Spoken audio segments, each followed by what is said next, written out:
देश हित में अब बात प्रधानमंत्री मोदी की उस यात्रा की जिसे चाइना के खिलाफ कूटनीतिक मास्टर स्ट्रोक की तरह देखा जा रहा है। प्रधानमंत्री मोदी आज नेपाल में भगवान बुद्ध की जन्मस्थली लुम्बिनी पहुंचे। नेपाली प्रधानमंत्री शेर बहादुर देउबा के साथ उनकी बैठक हुई। चाइना नेपाल में दखलंदाजी कर उसे भारत के खिलाफ भड़काने की साजिश लगातार करता आया है, लेकिन प्रधानमंत्री मोदी और नेपाल के प्रधानमंत्री देउबा के बीच जिस तरह की पर्सनल केमिस्ट्री देखने को मिली और वर्ल्ड लीडर्स के बीच और नेताओं के बीच अक्सर इस पर्सनल केमिस्ट्री की बात की जाती है, उसके बाद चाइना को भी ये समझ आ गया होगा कि अब उसकी राह आसान नहीं है। बुद्ध पूर्णिमा के पावन दिन लुम्बिनी की पवित्र धरती पर भारत और नेपाल के बीच मैत्री का नया अध्याय लिखा गया। लुम्बिनी भगवान बुद्ध की जन्मस्थली है। प्रधानमंत्री मोदी वायुसेना के हेलीकॉप्टर से यहां पहुंचे तो नेपाल के प्रधानमंत्री शेर बहादुर देउबा ने उनका स्वागत किया। लुम्बिनी में प्रधानमंत्री मोदी माया देवी मंदिर गए और पूजा अर्चना की। नरेंद्र मोदी 2014 में पहली बार प्रधानमंत्री बने थे। उसी साल उन्होंने नेपाल को बोधि वृक्ष का एक पौधा भेंट किया था। 8 साल में दोस्ती का ये पौधा अब पेड़ बन चुका है। प्रधानमंत्री मोदी ने आज उसमें पानी दिया। ये इस बात का प्रतीक था कि चीन चाहे कितनी भी चाल चले, लेकिन भारत और नेपाल की मैत्री का वृक्ष इसी तरह हरा भरा रहेगा, फलता फूलता रहेगा। प्रधानमंत्री मोदी लुम्बिनी में भारतीय समुदाय के लोगों से भी मिले। प्रधानमंत्री मोदी ने बौद्ध संस्कृति और विरासत केंद्र की आधारशिला भी रखी। लुम्बिनी में प्रधानमंत्री मोदी और नेपाली पीएम देउबा के बीच द्विपक्षीय वार्ता हुई, जिसमें दोनों देशों के बीच 6 अहम समझौतों पर दस्तखत किए गए। इनमें शिक्षा, टेक्नोलॉजी और ऊर्जा से जुड़े करार शामिल हैं। प्रधानमंत्री मोदी ने भगवान बुद्ध की धरती से भगवान श्री राम का भी स्मरण किया। नेपाल भगवान राम की ससुराल है।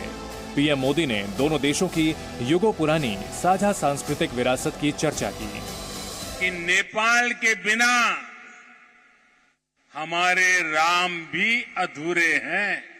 मुझे पता है कि आज जब भारत में भगवान श्री राम का भव्य मंदिर बन रहा है तो नेपाल के लोग भी उतना ही खुशी महसूस कर रहे हैं। प्रधानमंत्री के रूप में नरेंद्र मोदी की ये 5वीं नेपाल यात्रा है।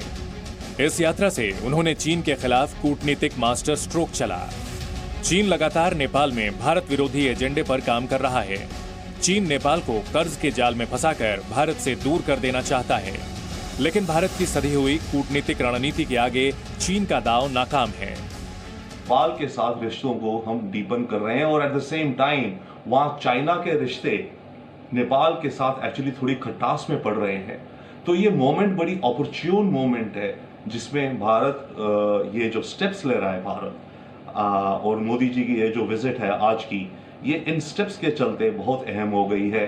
भारतीय प्रधानमंत्री की ये यात्रा भले ही राजनीतिक कम धार्मिक ज्यादा रही हो, लेकिन कूटनीति के लिहाज से इस यात्रा ने दोनों देशों के रिश्तों को नए आयाम दिए हैं।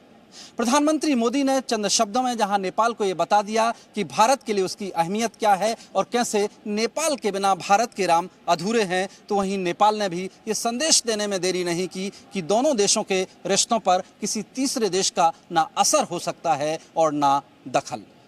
ब्रह्म प्रकाश दुबे, जी मीडिया, लुम्बिनी, नेपाल।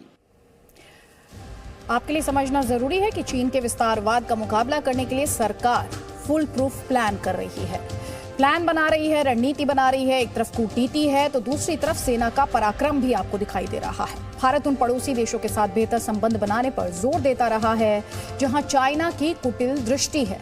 इसके साथ ही लाइन ऑफ एक्चुअल कंट्रोल यानी LAC पर चाइना की चुनौती का जवाब देने के लिए सेना की ताकत में भी लगातार इजाफा किया जा रहा है। हम आपको बताना चाहेंगे कि भारतीय सेना की 6 अतिरिक्त डिवीजन की तैनाती की गई है। अब एक डिवीजन में कितने जवान होते हैं, इस सवाल का जवाब आपकी स्क्रीन पर है। करीब 18,000 जवान। तो कुल मिलाकर 1,08,000 अतिरिक्त जवानों की तैनाती की गई है। जवानों को पहाड़ी क्षेत्रों में युद्ध के लिए स्पेशल ट्रेनिंग दी गई है।